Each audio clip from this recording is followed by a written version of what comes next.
You are now tuned into the FuseBox Radio Broadcast with DJ Fusion and Jon Judah. Syndicated worldwide to bring real black radio back to the masses.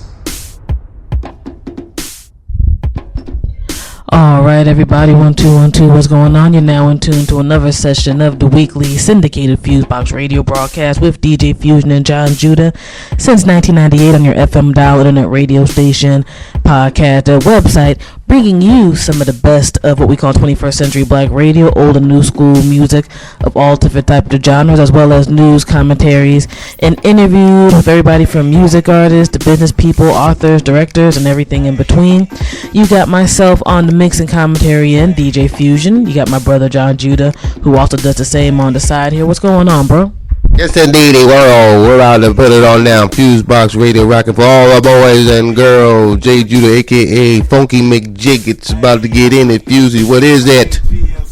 I'm doing all right. Glad to have another week in the mix. Next week's show, the show for the week of April is going to be the official mark of the 12th year we've been doing the radio show in some way, shape, or form. So I'm very happy with the support, of course, from all of our listeners from whatever spectrum people check the show at, as well as all of our broadcast affiliates who put us on and let us do our thing. So, we deeply appreciate everybody who's on board and hope to have many more years to come. Feel free to check out our current updated list of affiliates either at our official blog site at blackradioisback.com or at our official MySpace page at myspace.com/FuseboxRadio, FUSEBOXRADIO. You can also go ahead and check us out through other parts of the social network range. We're on Twitter, twitter.com/FuseboxRadio, facebook.com/FuseboxRadio. And even though I haven't updated video in a while because we're kind of revamping a few extra video offerings we're going to be doing besides hitting up concerts, youtube.com/FuseboxRadio is up and about and in the mix as well. We got a lot going on with this week's show, a lot of good old school tracks dug up from the vaults, as well as some new joints. And we also have a interview this week with the director of the documentary American Faust about Condolezza Rice. It's been critically acclaimed worldwide and all other types of stuff. We got that with director Sebastian Doggart. And you're going to hear a lot of info in here. It's a very interesting interview in general. And it's a pretty dope documentary, about an hour and a half. It, moves real fast and everything else. I think it's actually pretty well balanced because you learn some personal stuff about her I didn't know about till I watched it. As well as, some of the things that happened throughout her political career during not just the G.W. Bush era, but beforehand that, it's pretty out there. And it's a talking head documentary. In other words, a lot of different people have been interviewed who worked with her, as well as folks who are on the other ends of things. So it's not like necessarily, I guess one could say, a la Michael Moore, where somebody else is narrating the situation. You have Republicans saying, interesting, funny style stuff. And then you have folks from her Stanford years and, beforehand and all of that. So, pretty interesting deal. Definitely, I'm glad to have him on board for that interview. And of course we got a Black Agenda Report segment. Shout out to Glenn Ford and that staff. And we also have a direct effects segment representing the historically black college radio network. Shout out to Lamar Blackman and all of that crew. And let me see, since we got a lot that's going to be jumping off this particular week, I'm gonna make a few quick announcements, one or two quick time commentary pieces, and then get into everything. Check out our official mixtape page. You can get a whole lot of free FuseBox Radio mixtapes directly from us. You can still go through all the other mixtape sources and stuff, and you can find things that way, but all you gotta do is click and download. You can go to FuseBox Radio Broadcast, one word, FUSEBOXRADIO broadcast.bandcamp.com. Right now there's over 15 mixtapes on there. I still gotta do a little more uploading because I'm going through all the vault stuff. And in some ways you can see the evolution of how things have gotten, which I personally, fingers crossed, feel is better and is good. And different artist projects, different mixtapes, a few compilations. We got the recent Planet Ill female MC compilation up there that folks compiled of old and new school people. 35 free tracks of heads. You can't beat that. And you got everybody from the Bahamadia and MC Lights and other people to ladies who are doing their thing on the independent end. That's up on there. Our recent mixtape with DC hip hop and soul group The Co-op is up on there. They're getting a whole lot of burn right now, and probably gonna get that. And the return of a Real Black Radio series, the Ikumi project Jon Judah and I have done, and some other good things. So definitely go ahead and check that out constantly for updates and all of that good stuff. Shouts out to the PlanetIll.com family. Shouts out to the Oh Hell Nah blog family for the weekly columns. Folks get to post up there each week. Bigging up both the mixtape scene as well as the independent music scene. Whole lot of free downloads and those joints, so definitely go to those sites and check them out. And again, big up to all of our broadcast and writing affiliates. They have a lot of great content, so we're up on there. Check out everybody else's content up on there as well. They give us love, we had to give love back. That's just how things in the natural balance and scheme of things go forth and function. And also congratulations to the folks who did win the University of Maryland MC battle. That just has gone on this past week. We'll announce them and all that during our next show. But they did that battle, and they had the benefits go to nonprofits and charities. Really good cause. Shout out to DJ Tony Drake and DJ Miss Jim for having us on board and knowing all the goodness and stuff that has gone down with that. And still trying to continue a tradition that people seem to be sleeping on, which is the MC battle and freestyling and stuff like that. You have people who call, freestyle, oh, it just was in the song, so that's a freestyle. No. I'm kind of old school in my definition of freestyle. I believe off the top of the dome, it's a freestyle. You can write a little something to make that interesting, but that to me is not a freestyle. Don't get that twisted. But, anyway, moving on. One or two quick news stories I'm gonna get on to. Civil rights leader Dorothy Height is still in serious but stable condition. We hope the best for her and her family and things. She's over at Howard University Hospital right now, actually, and her history is very deep, for the National Council of Negro Women to her work with Delta Sigma Theta and just a whole bunch of other civil rights situations. 98 years old. And still active and doing her thing. So we again hope the best for her and prayers and all that type of stuff for her family and those who look up and admire and respect her. And there's this news story that was kind of interesting that jumped off. All these folks in the Midwest calling themselves a Christian militia were planning to go ahead and kill a whole bunch of cops and other types of stuff to try to overthrow the government.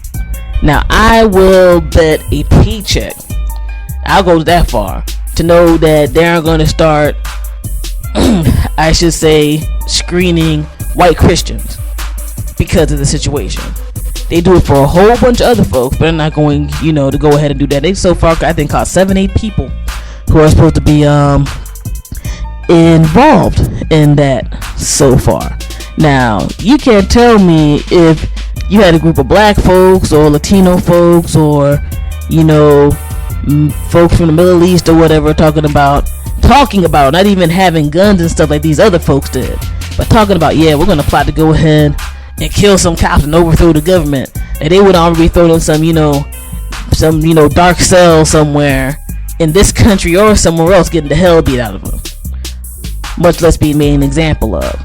So that was just kind of a story I thought it was interesting because it was brought up and just seemed like it was swept under the rug real quick. I mean, they caught people, it's literally the Midwest, Michigan, Ohio, Indiana, so far the main places where they went ahead and caught up with folks, you know what I'm saying? And I don't know, it was just weird. Like certain other things they'll bring up all day, like what what is it, the white lady, the Jihad Jane joint, like, you know, she must be abnormal because, you know, she decided to go towards this religion, this, that, and the third. And, you know, last I knew, spirituality didn't matter what your ethnic background was, but that was supposed to be a big, crazy, abnormal thing. Likewise with the cat thing around Liberty City in Florida, like about maybe a year or two back, where, you know, those black cats were just talking about stuff. And, you know, they're still going through the court system with that, talking about that somebody who was on the CI confidential informant, it might have been trying to set them up to get into that situation in the first place. And, you know, those cats are sitting in a jail cell right now. And, you know, they're talking about those cats that they were crazy. So, I don't know. It's a weird double standard in regards to things that goes on. And, I mean, crazy happens in any type of background. But, you know, one thing I do remember is, with the exception of the joint at the World Trade Center, that in terms of the information that's being put out there to us anyway, you know, the last biggest act of domestic terrorism did not occur by black people. It did not occur by people of Middle Eastern descent or any other type of thing. It happened by two country hit white boys who decided they wanted to blow up that FBI building. So, you know, I just think people need to go ahead and stay on their toes. And with this entire, you know, Tea Party scenario and everything, we had to look at this type of thing kind of hard. You know what I'm saying? Because, you know, folks are wild. There's people who making all types of, you know, threats about shooting at people and all other types of trash because they're probably trying to hide their hatred for other things and societal changes that are going down. I mean, you know, it's kind of funny. Like, even before the past year or two, it was going to be a big joke. Like, yeah, there's going to be a black dude who's going to be president. Ha ha ha, that's funny. You know, for some people, they feel their world is going to end because of that. You know what I'm saying? Like, the one thing they can feel superior over people with, they can't do. And I think even with this healthcare scenario, almost regardless of how you may really like it or really not like it or feel kind of meh about, for some people, them seeing a black dude in the White House and a white woman who's backing up the black dude as Speaker of the House, pushing out anything, is mad nervous. You know what I'm saying? So, I don't know. That was one thing on that end. Secondly, through NPR, there is information that the settlement that the federal government did for black farmers because of various discrimination that was done for them towards grants and loans and other types of things. Right now, the funding for it has not been approved yet. In other words, there's supposed to be $1 billion that's supposed to be dispersed to these folks who put out this case suit, and about like all the past history of all of that type of stuff. And, you know, the money hasn't been given out yet. It's supposed to have been given out by the end of March. Essentially, the case was there was a whole lot of discrimination claims and stuff against the Department of Agriculture in regards to getting assistance for like how other farmers would get, like subsidies and things of that nature, and that a lot of black farmers who were historically at their places for a long time, you know, have not been there and, you know, gone there. And it's, you know, it's a weird type of thing when, you know, it's almost like you won but you ain't really won. Now, hopefully, this is an oversight type of thing. This could get allocated and whatever budget's going to happen and go down. But, you know, that type of thing rings a little bit odd to me. And just seems to continue a bit of shamefulness in terms of what's going down with the government. Also, for those people who are familiar with the political organization Acorn, they're supposed to be shutting down after 40-something years. And while a lot of the organizations who are under that particular banner are existing in other formats and things, that's kind of a weird blow to happen to an organization that, even if you weren't, you know, on either major side of a political spectrum, still helped out a lot of people with things like housing, the voting rights, other types of scenarios. You know, it's bizarre that, you know, all that governmental stuff and everything happened, which at the end of the day, they ended up not doing anything wrong. And, you know, it ended up instilling enough fear in the people who are helping fund them besides the government to withdraw their funding. And that's why it shut down. You know, a fear tactic to stop any type of progressivism is a weird and unsettling type of thing to be happening. So I wish for all those organizations who are under that banner that they still continue on and do their best to go ahead and help out and assist people within their communities. And one last quick thing, I'm sure folks have seen Erykah Badu's new video for Window Seat by now. It's circulating all over the internet. We'll see if it actually gets on any of the mainstream channels. My personal opinion, I think the video is brilliant. I think that she did her thing with, making her point and all of that.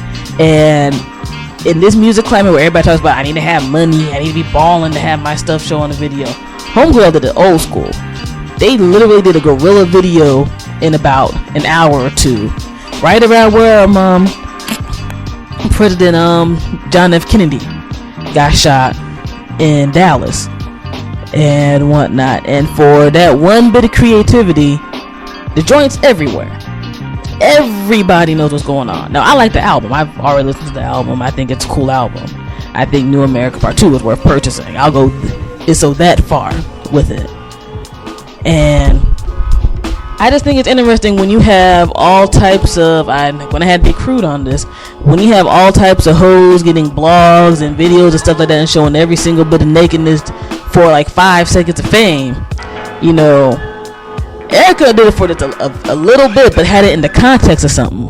And that was more powerful than, any hoe who gets a blogger account and talks about, some D and F listers, running through there and they got cell phone numbers and stuff like that. I mean, people who listening to the show who go on the gossip blogs know what I'm talking about. I ain't even gonna get into too much details with that. But, I'm happy to see that a black woman can be creative and hot and doing their thing. You know what I'm saying? Because, real talk, Badu's popped out 3 babies. And I'm like, damn. That's like some other type of biz right there. With, how she's doing her. And, she still wants to continue a tradition of creative and interesting R&B. Plus, trying to push artistic boundaries when it seems like almost next to nobody is, trying to by now. So big ups to her. Supposedly Dallas is thinking about, charging her for filming that video there and blah blah blah. They just need to let it go and whatnot. And black music and black art is always supposed to be about pushing boundaries. It's not supposed to be trying to chase mainstream acceptance to the point where you don't know who that person is anymore or who these folks are anymore. And that's happening in a whole bunch of genres. We can talk about hip hop, R&B, so forth and so on.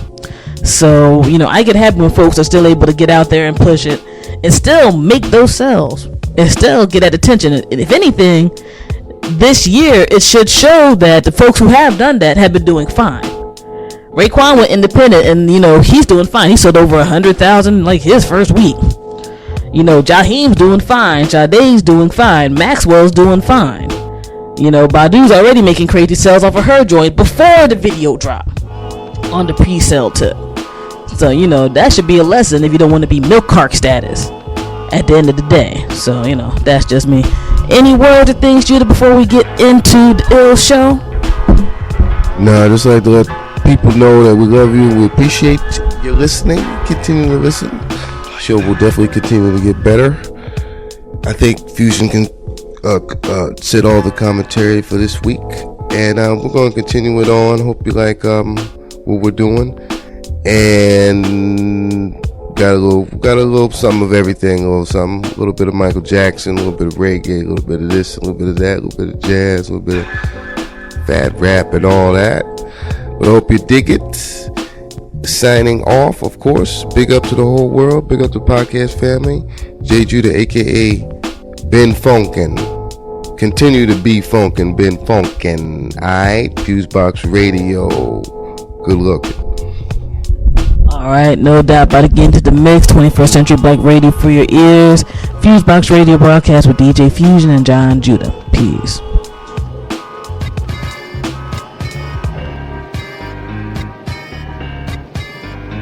You are now listening to FuseBox Radio. Fresh from the meadow with the mellow attitude, I was planning to pursue another quest for the bus. I had to go to San Fran, and something that I can't stand is begging for a ride with my dukes and some fuss. I don't like fusses, so I asked my older cousin, could he maybe find time to give the DEL a lift? He said it is impossible because he has a roster full of plans for the day. I had to go and sift through pennies in my jeans. To many it may seem that the public transportation really isn't keen, and I agree with the theory because it's 3:30 and the bus was due at 2:35. An hour in my jabot so I could wait with pride. I waited at the bus stop feeling kinda high from a spliff that I smoked. I riffed and provoked a little scene when the bus arrived late like a joke with a corny punchline. And it was only lunchtime, the bus should have been here. The driver had much time to get his act together. No matter what the weather, now I'm sitting at the bus stop waiting like forever. Yo, bro, you got 25 cents on the transfer? Can't help you. You on the bus come? It's supposed to be here at 2:35, but I guess it's running late today. Yo, man, I wasn't even riding the bus, but my Benz in the shop, you know, and my baby mama got my Elcon danger. You know what I'm saying? I don't have time to listen to your stories. When, oh, when is the bus gonna come? I'm getting sick and tired of the wait. When, oh, when is the bus gonna come? Well, here comes a pack of about 14. Looking real mean with hoodies and jeans and bad attitudes, and I wasn't in the mood for no head-on collision with the hoods. Tried to use my transfer, but it's no good. When these rough-looking kids get busy with the youngster amongst the many who must catch rapid transit to get through the city, I'm not certain. But if I go sit in the back, it's curtains. Kids wanna ride the back, but kind of shit is that? Nowadays, chickens can't wait to hit the back. Let me stand in the front with the elderly, so those other cats won't raise hell with me. Hey, yo, you Rosa Parks, son? Bring your ass back in. Help you. Let's roll this De La Soul punk ass car. You ain't touching me. Hey, yo, what you say? Yo, speak up, you little punk ass nigga. You come up here and do something about it. Hey, yo, I'm about to put my foot in this thing outside. Oh, golly gee, not another day on the 46A. I should've caught the 46B. Cause Dukes takes the mad scenic route through the trees and shoots the breeze with the ladies. Look at that around the way, girl, yeah, I see it. More crack than a drug dealer. A kid sits by me with a gang of apple sheen on. I'm not Joe Clark, and I would hate for him to lean on my shoulder and try to hold a conversation, cause I don't have the patience. When, oh, when is the bus gonna reach its destination? Questing over space and time, wasting time. Word up, I can't take this line of nitwits. I'm about to have a thick wit, cause this trip here is making me car sick. Check out the brother with the loaded 38, bragging to his buddies about the money that he makes, selling crack vials like pancakes. The bass head's just like the one that's sitting by the window starving for a fix. He spends his last 80 cents on fare. He raises up and lets me get in his chair. Then I sit and take a snooze, but I still lose, cause I cruise right past my stop. Had to get off and walk 15 blocks. You're now listening to FuseBox Radio with DJ Fusion.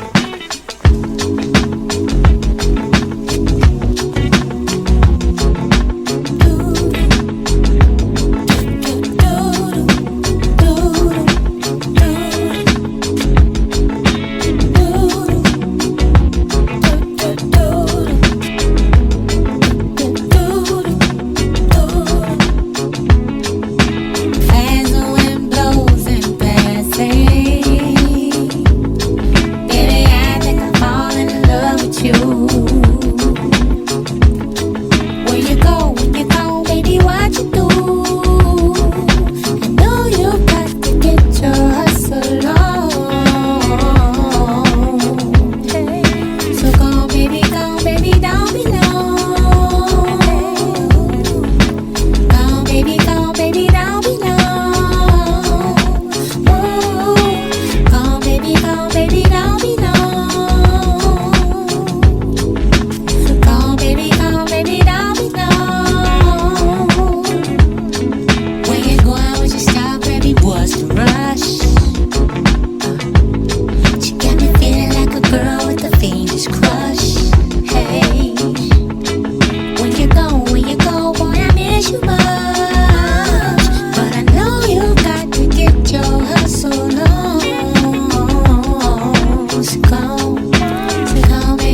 yo, right now it's the legendary DJ Marley Marl. You're on the FuseBox. You know how we get down.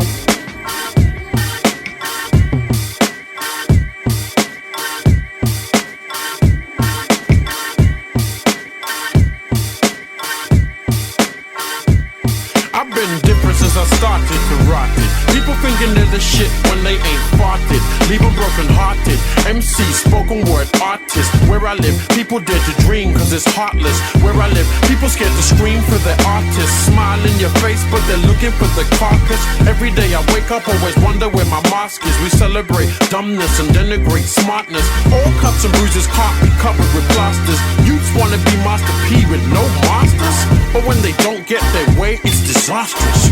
Run riot and swing from the rafters. That's what happens when you treat them like bastards. Try and tell them how to live and get blasted. Talk rubbish and you'll probably get your ass kicked twice, cause everybody feels shafted. I just wanna get to the sky and get far away from this madness, madness. Far away from this sadness, sadness. Cause I don't really love it, see I just wanna get to the sky and get far away from this madness, madness. Far away from this sadness, sadness. Cause I don't really love it, see I don't do hype, sound check my own mic. I'm old school, I can rock a party all night if I want to. Check 1, 2. Eye contact with the DJ, then I come through hard. Electric, that's how I run through yards. Laid back, never want to bombard. To disrespect is to be feathered and tarred. Hold the drink, but I can still raise the bar. How far? How far? How far? You be amazed by it. I can rock your world, cause I ain't fazed by it. Say la vie, it's just my J.O.B. I'm so L-I-V-E, so you need to pay a fee and celebrate me like a deity. You know I'm kidding, but you really shouldn't play with me. I'm off limits like a dangerous toy. The type of MC that you've been trained to avoid. Now come on. I just wanna get to the sky and get far away from this madness, madness. Far away from this sadness, sadness. Cause I don't really love it, see I just wanna get to the sky and get far away from this madness, madness. Far away from this sadness, sadness. Cause I don't really love it, I see heavy heart looking for a better way. So I got to be strong like Desiree. Workplace trying to ignore your resume. If you had a choice, you wouldn't stay another day. Ease the tension, release the handbrake. Change of landscape for your own damn sake. I'm a fool, only if I play by your rules. Might as well just say bye. Skybound eventually, kicking stones with poems until they send for me. Till they censor me, I'll be here essentially giving you the biz cause it's meant to be me. In 3D, Technicolor triple X rated PG. Check my CV. They keep telling me phone the Lord, but I don't even know if my phone works abroad. I just wanna get to the sky and get far away from this madness, madness. Far away from this sadness, sadness. Cause I don't really love it, see I just wanna get to the sky and get far away from this madness, madness. Far away from this sadness, sadness. Cause I don't really love it, see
listening to FuseBox Radio. DJ Fusion.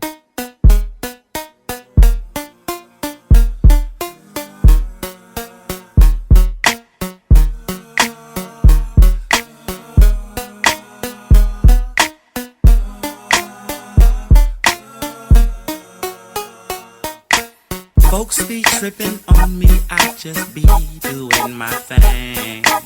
Or be liking the way my big old nuts hang and swing. People out in public see me smoking on my herb. They want me to sell them some, but I must conserve.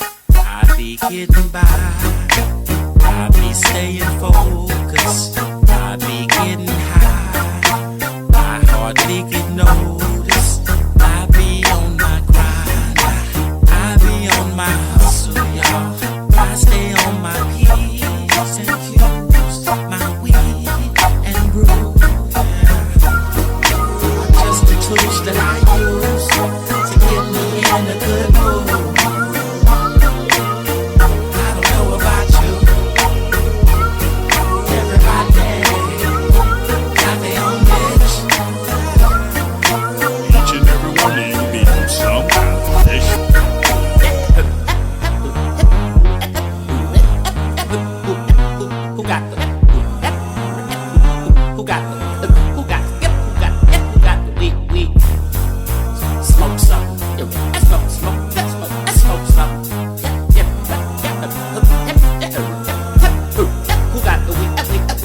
Sometimes I get tipsy, get so high that I forget that I had enough and I just keep puffing this shit.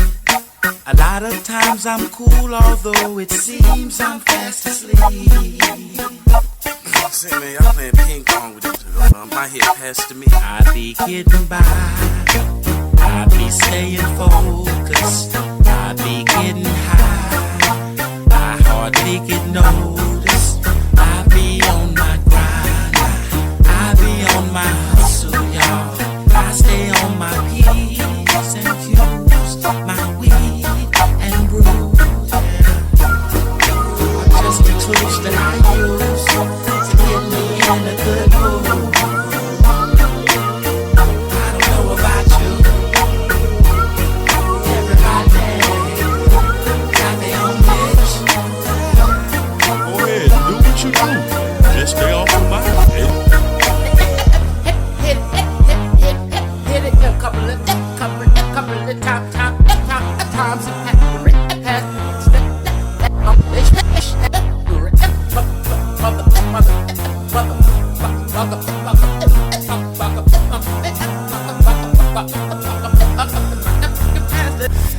I chill out at the crib, I roll my green, smoke so much. No female companion, and it seems I lost my touch. But I love the ladies, and the ladies, they love me. When I was 10, my teenage girlfriend asked me for some wee-wee. I be getting by, I be staying focused, I be getting high, I hardly get noticed. I be on my grind, I be on my hustle, y'all. I stay on my P's and Q's, my weed and brew. Are just the tools that I use to get me in a good mood. I don't know about you. Everybody got their own niche. Alright. Skiss. Tone. Move. Cuz. Clap, what up? Huh? Leading into a new year. New things. New money.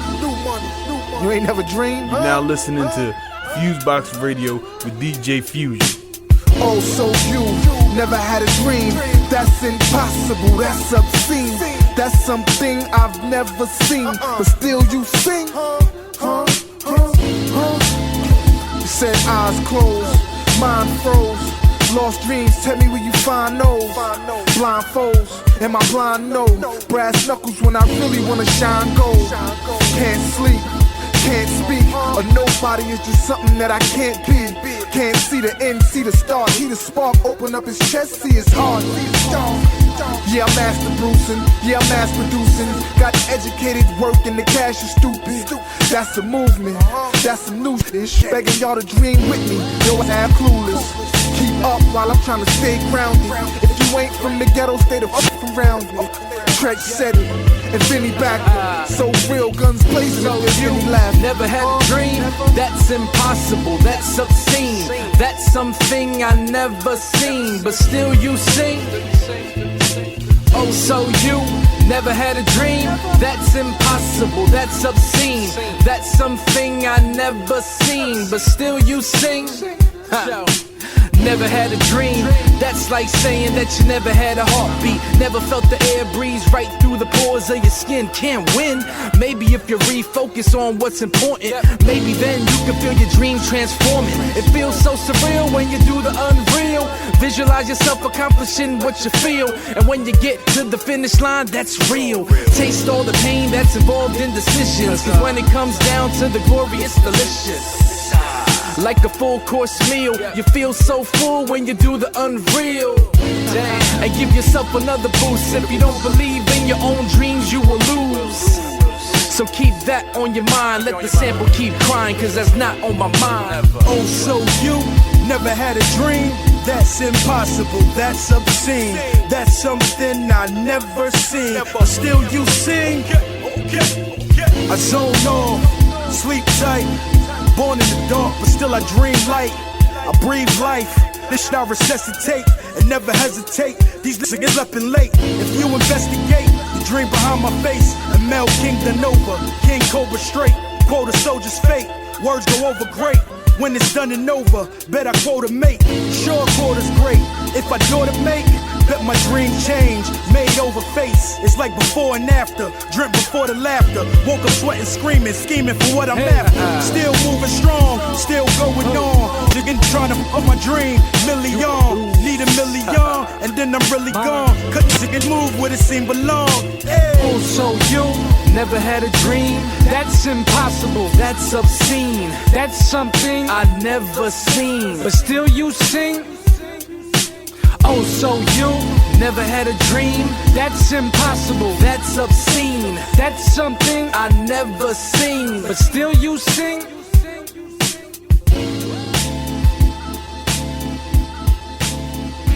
Yeah, y'all, how it's looking? It's your man Billy Danz. You're listening to FuseBox Radio with DJ Fusion. My hood, we don't die. Shot G. Yeah, shut. Real I used to let my close partner keep his in my school locker. Young and naive when I wasn't acting the fool. I was playing with emotions of playing ball. Used to sell at the village, knew a lot of since they were small. East 17th, Virginia Street, invented me. Instructed the kid into a crook. Look up my history. I looked up to the with Lexuses and Infinity. Corrupted in correctional facilities. Cause me, I'm from the ghetto. And to make it out where I'm from, guess you gotta do something special. Especially when we stressing these economic conditions. Traditionally causing us to cook a wreck in the kitchen. Get it flipping, get it juking and jumping like girl Manico. But you die today, you put money before your family go. I'm east side GI like Charlie Candy Store. Embassy lips up, pay attention, they out to get you in the ghetto. I'm from the ghetto. Where the laws and cultures are on the vault with us. Every day we gotta pray to the Lord to walk with us. In the ghetto, cans of spam hand to hand. Deals made dollar for dollar.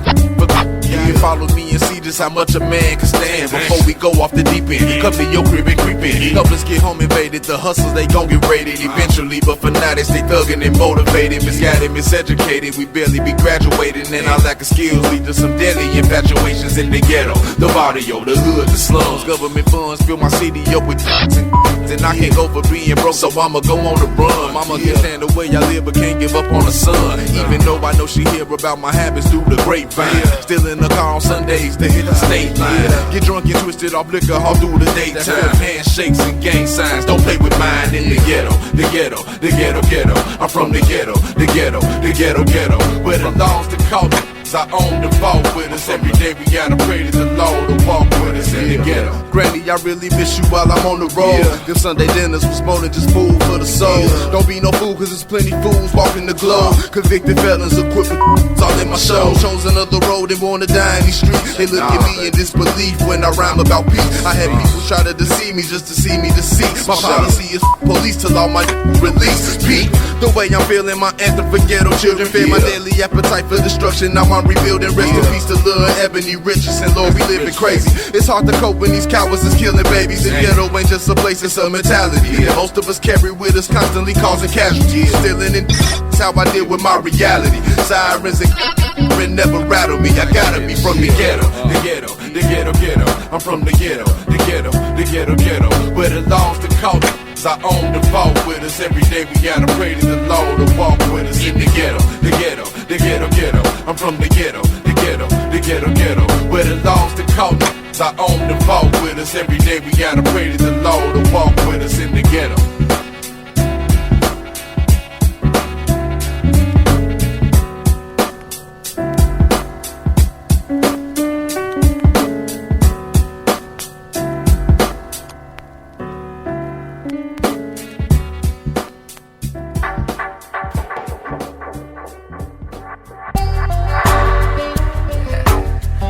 Now listening to FuseBox Radio with DJ Fusion.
Yo, check this out. This is Chuck the Public Enemy. You're now listening to FuseBox Radio with DJ Fusion.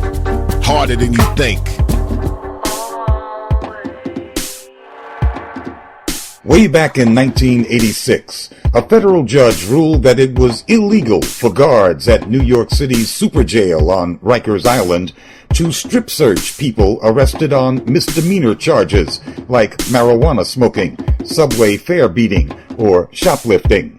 That was 24 years ago. But the city's Department of Corrections never stopped the routine strip searches, even after a series of successful lawsuits wound up costing the taxpayers a total of $81 million in damages. The original court decision found that subjecting prisoners held on minor charges to automatic strip searches violated their Fourth Amendment constitutional rights against illegal search and seizure. But New York City jail officials apparently believed that court rulings were meant for inmates to obey, not themselves. The Corrections Department violated the order for 15 years until a class action suit by former inmates forced the city to pay $43 million in damages in 2001. Still, they kept on strip searching everyone as if the suit never happened. The next year, in 2002, the city settled another strip search suit, costing the taxpayers $5 million. This time, the city promised to replace strip searches with a piece of equipment called a body orifice security scanner. Prisoners would disrobe, put on a gown, and sit in a specially built chair that would allow guards to electronically look into the inmates' body cavities for drugs, weapons, or other hidden contraband. New York City bought 50,000 gowns for the inmates to wear as they sat in the chair. The judge thought the issue was settled. But the guards at Rikers Island Jail continued their practice of blanket strip searches for 5 more years in brazen violation of the court's specific orders. By 2007, Rikers Island inmates had won yet another class action suit, this one for $33 million. Jail officials had illegally strip searched 150,000 inmates and hadn't even used all the 50,000 gowns that had been purchased to comply with the judge's order, most of which were still sitting in a warehouse. In the ensuing investigation, practically every corrections department guard and official questioned swore to have never even seen anybody strip searched at Rikers Island, a sprawling facility through which about 130,000 inmates pass every year, more than the prison populations of 35 states. Finally, the city admitted to having carried out a pattern and practice of illegal strip searches, nearly a quarter century after a court ordered them to stop the practice, and at a cumulative cost of $81 million. The moral of this sordid little tale is that jailers strip search inmates to humiliate them, not for security purposes. Even when there are technical means available to find contraband, jailers prefer to degrade and dehumanize their prisoners. And city governments are willing to pay out tens of millions of dollars in damages to immunize lawless jailers from punishment, just as cities routinely fork over millions in damages for police officers that abuse, maim, and kill citizens. Police and prison lawlessness is institutionalized in the United States. Covering it up is a big budget item. For Black Agenda Radio, I'm Glenn Ford. On the web, go to www.blackagendareport.com. 1, 2, 3. You are now tuned in to the FuseBox Radio Broadcast with DJ Fusion and Jon Judah. You're as good as they say you are. Syndicated worldwide to bring real black radio back to the masses. So you think I'm alone, but being alone's the only way to be. When you step outside, you spin like fire.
Yo, what up? This is CO Smooth, and you're now listening to the FuseBox Radio with DJ Fusion.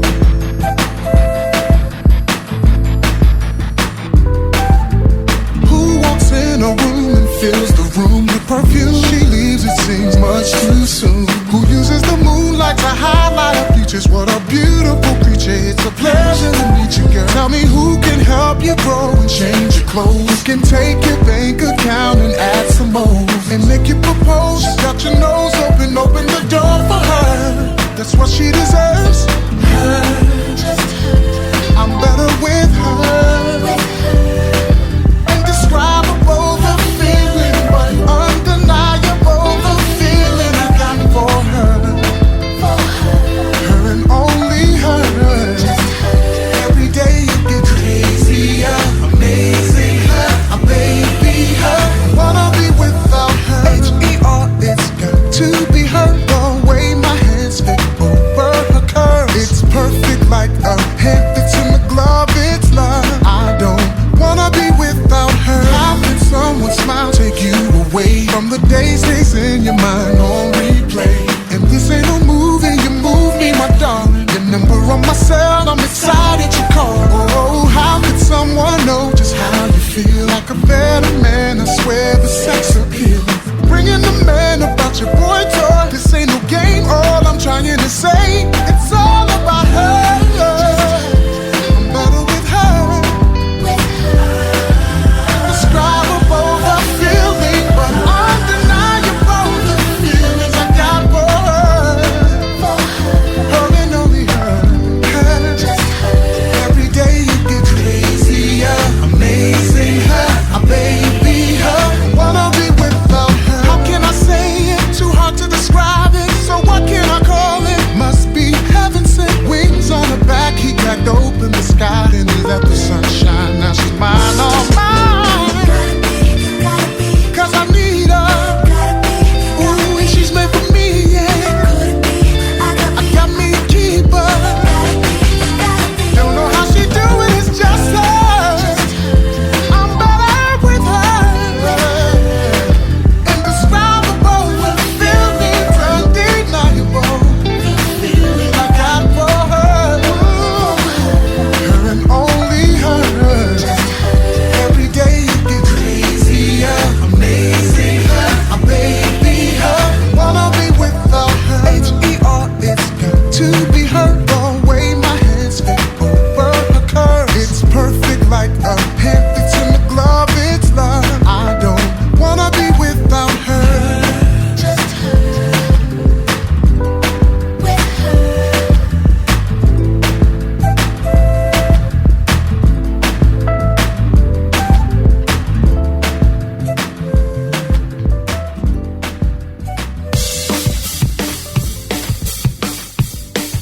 Right here on the FuseBox Radio. DJ Fusion.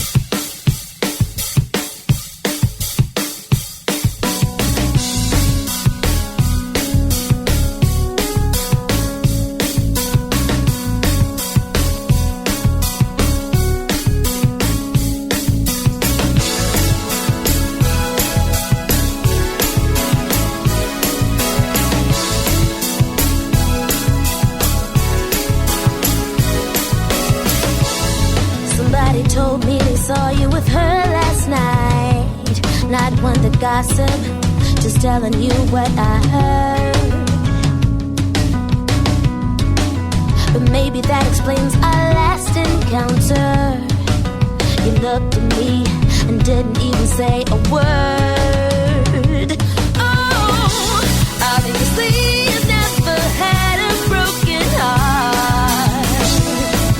Oh, you would've known better than to play with someone else's. How do you sleep when you don't finish what you start?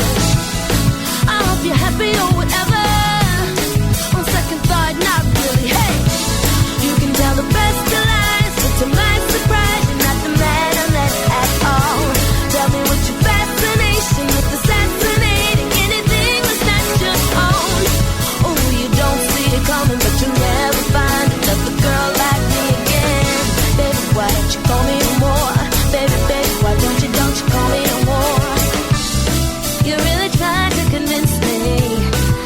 was the perfect catch. But she really knew flame, or just another night. Just trying to shine in the shadow of you. Call me crazy, but when you're annoyed, tell me what else to do. Obviously you've never had a broken heart, or you would've known better than to play with someone else's. How do you sleep when you don't finish what you start? I hope you're happy or whatever. On second thought, not really. Hey, you can tell the best of lies, but to my surprise, you're not the man I met at all. Tell me what your fascination with assassinating anything that's not your own. Ooh, you don't see it coming, but you'll never find another girl like me again. Baby, why don't you call me no more? Why don't you call me no more? I hope you have a little girl, and she's the apple of your eye.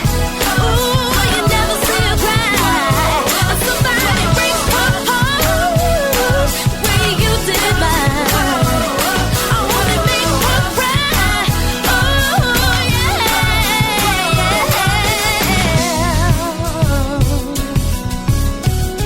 Oh, somebody makes her cry. 1, 2, 3, 4. Ooh, yeah. Why don't you call me baby? Oh, why don't you call me baby? Oh, call me in it. Oh, won't you call me anymore? Why don't you call me anymore? Why don't you call me anymore? Call me anymore? Why don't you call me anymore?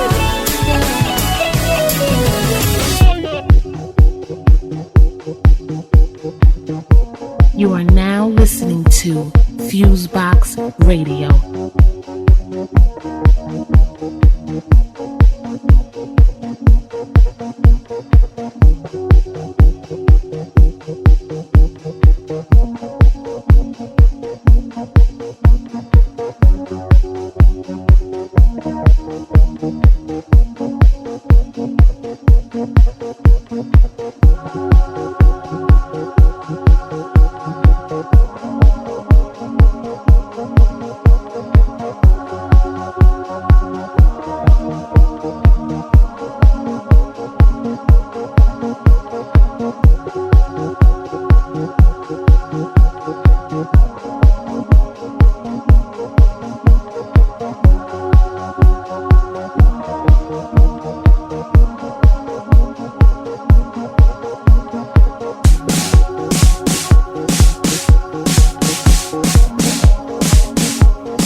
I'm getting money with DJ Fusion. What more can I say?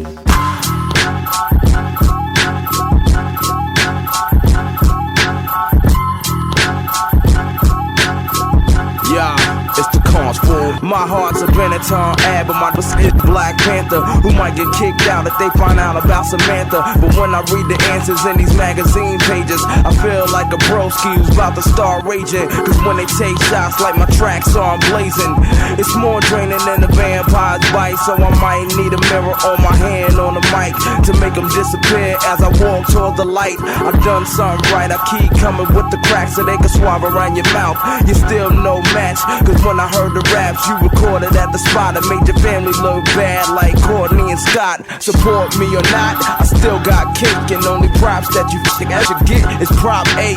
Cause ever since I inked up like Wiz Khalifa, they whisper to their girlfriend that he's a keeper. So to get a feature from the cameo killer, who comes from the family that brought the world dealer, you need the kind of brown bags they give the dope dealers. Otherwise I'll pass like I'm Ben from the Steelers. I should just let you live, right? Negative, I swear, yo would die, yo would die. I should just let you live, right? Negative, I swear, yo would die, yo would die. My heart is we are the world, my city is PE. When my balls are Avatar, you can see them in 3D. Spit so cold, they call me Mr. Freeze. I get shine without private jet trips to Belize. My nigga, please believe I know these from Queens to squeeze for less than 3 G's. But never pee, I'm a lyrical soldier. My brain naturally produces ginkgo biloba, pop lock and T-Dot in Nova Scotia. I break dance to France, my moves will French toast ya. Did graffiti in Japan, they made an animated poster. Now how many MCs truly uphold the culture? Like, you know what I haven't heard in a while? All the ladies in the house say, ow. Yeah, for real, fuck the fellas. They want free download CDs and acapellas. And all I ever hear is I can rap, motherfucker. That I can really rhyme, make tracks, motherfucker. You got a lot of balls, fall back, motherfucker. You need to play sports to sell crack, motherfucker. I should just let you live, right? Negative, I swear, yo would die, yo would die. I should just let you live, right? Negative, I swear, yo would die, yo would die. Yo, you now listening to FuseBox Radio with DJ Fusion, and it's gonna be something real crazy going on, cause Mr. Fab is in the building, and when I'm in here, you never know what's gonna go down.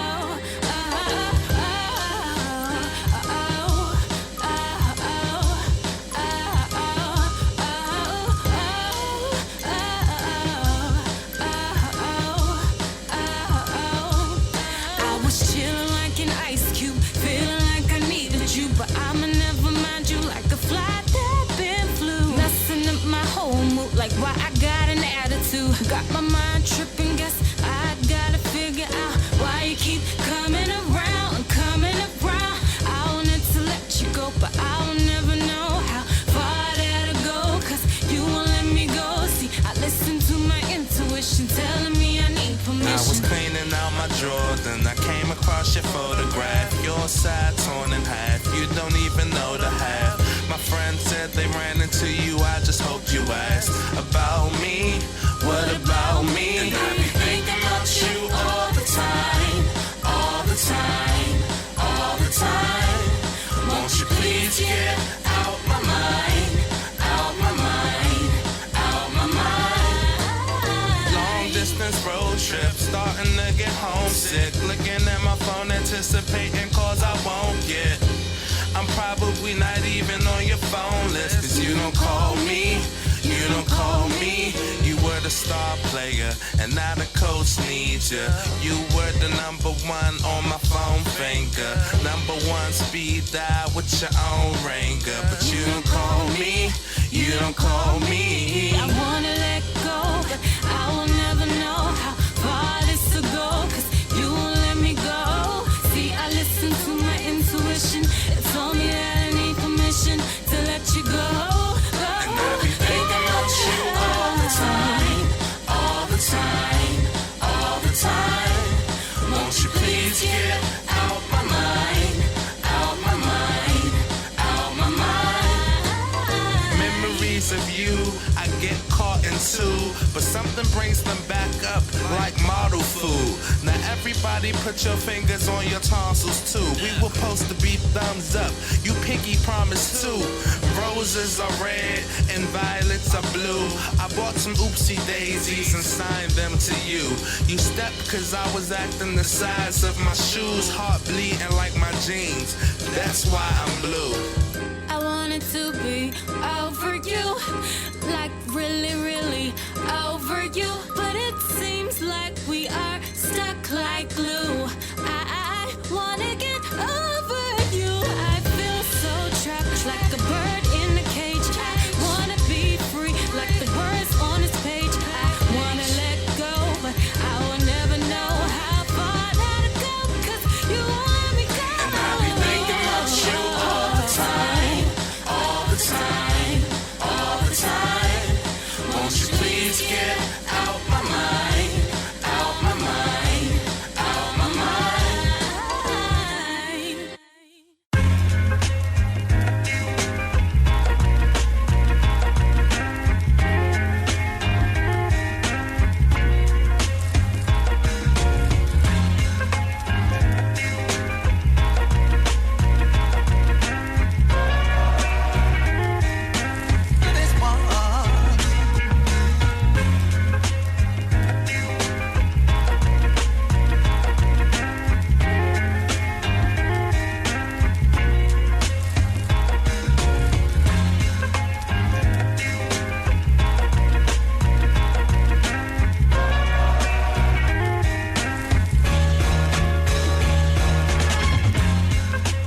You are now listening to FuseBox Radio.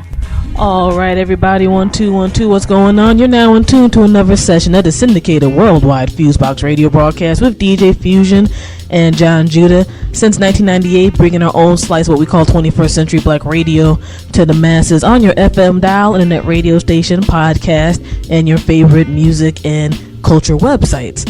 And as y'all know, we do our best to hit a lot of facets of the community in this radio show. We do interviews, not just on the music end, on the independent and mainstream levels, but people in the community levels, film, and so forth and so on.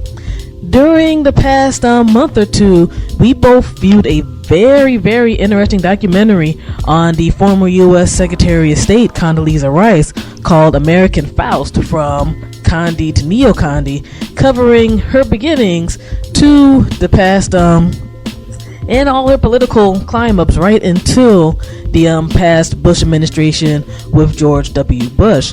And we have the honor of having the director of the documentary here on the line with us right now, Mr. Sebastian Doggett. How are you doing this evening, sir? Very well, very well. Delighted to be on your show. Thank you. We're definitely delighted to have you here.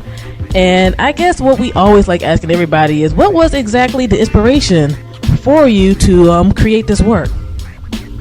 Well, back in 2005, Condolezza Rice was named the most powerful woman in the world by Forbes magazine, and that seemed to me a very interesting red rag to a bull as a filmmaker, because she's a fascinating character to come out of the South and reach this amazingly powerful position. Mm-hmm. I then made a film called Courting Condi, which was a musical docu-tragic comedy about one man's attempt to win her heart.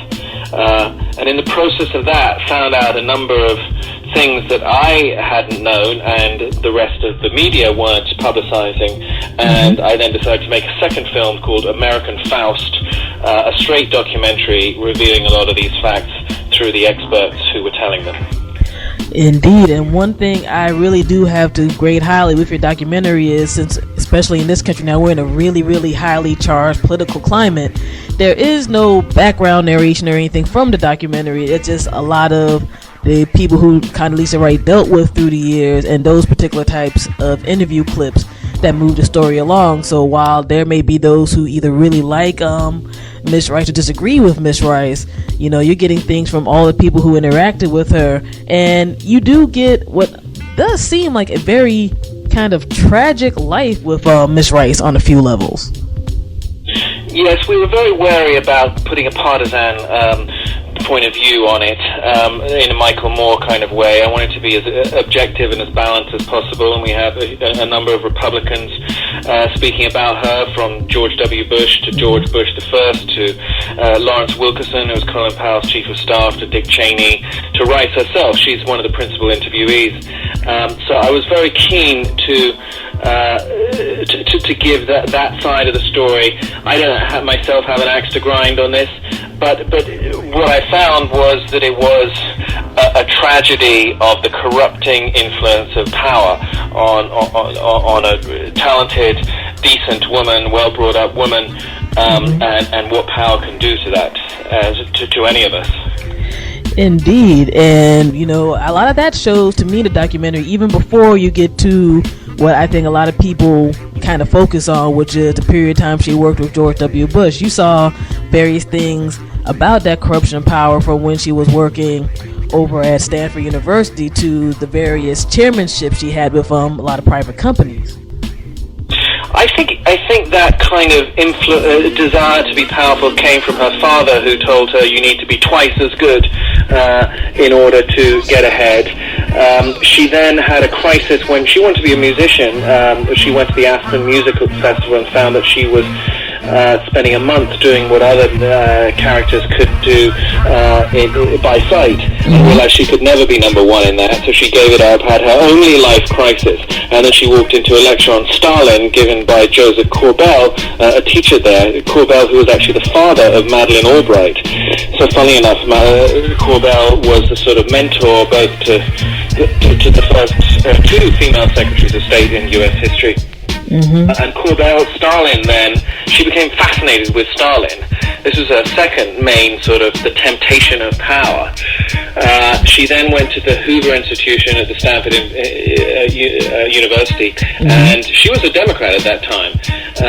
And she was tempted, again, by some senior members of the Hoover Institution, a very conservative organization, who basically said to her, the sky's the limit with you in the Republican Party, because there are no black women here. We want to increase the sort of coloring of our tent and come on to us.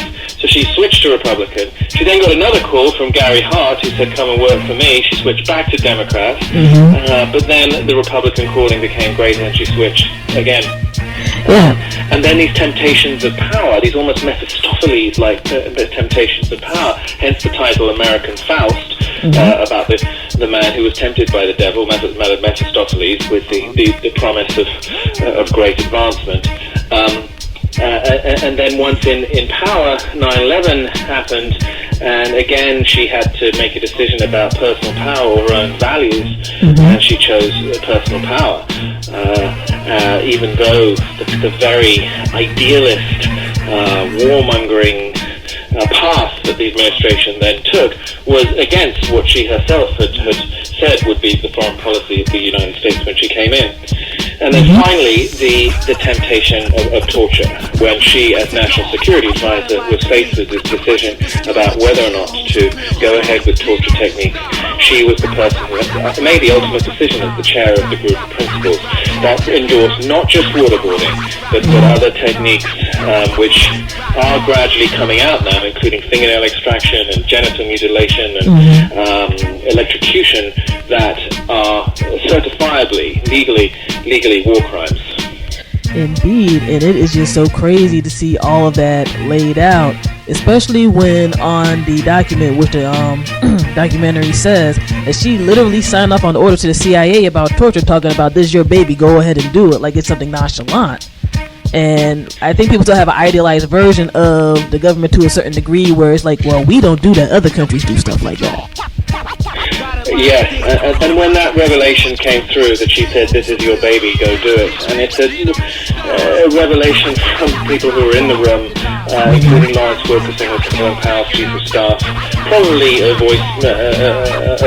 spokesman for Powell himself, who can't speak because of etiquette, but that she should authorize these things was truly the most shocking revelation that I discovered from the film, that she should say to George Tenet, the head of the CIA, who was coming with this menu of torture techniques, that she must have been aware of were used by Stalin. A lot of these techniques were used by her beloved Stalin. But for them to go ahead and say, yes, it's fine for Americans to tear people's fingernails out, or in the case of Binyamin Mohammed, a British resident to cut his penis and pour acid into the wounds. And then to think that she can get away with it by saying, well, the advice that we got from the attorneys, John Yoo and Bybee, who we specifically asked to give us the advice we need, that was enough to get her off the hook in terms of breaking the law. It is truly astounding. I cannot believe that further action hasn't been taken on this. It is very startling because even with some of these other situations that are going on now, post when this documentary was filmed, you pretty much have people from her to Cheney and other various people in that particular Republican administration like, yeah, we did it, and that's all at the moment we have to say. Seems to be happening. Not even, some type of, I guess, censure or people saying that it's shameful or anything like that, much less prison time or other type of things that are supposedly supposed to happen when these actions occur. It is. It's astounding on a legal level. It clearly seems to be illegal under the Geneva Conventions and under various treaties. On an ethical and a moral level, it's just not right to half-drown people or electrocute people. And even on a sort of Republican level, the person who signed up to the Convention Against Torture was Ronald Reagan, who Rice says is her hero. It is not a particularly Republican tradition, as far as I can see, to torture people. So on any kind of level of justification, it's astounding that it hasn't been further investigated and prosecuted. And we have had screenings with a number of people like World Can't Wait, Amnesty International, War Criminals Watch, and that momentum continues in terms of trying to secure justice. Indeed. Speaking of, I know that the documentary has been shown all over the world via various festivals and other media distribution. How has the overseas response been to this documentary? Well, I went to Serbia where we screened the other film, Caught in Condi, actually, but it had some of the same revelations. But there they were saying, listen, I can't believe that...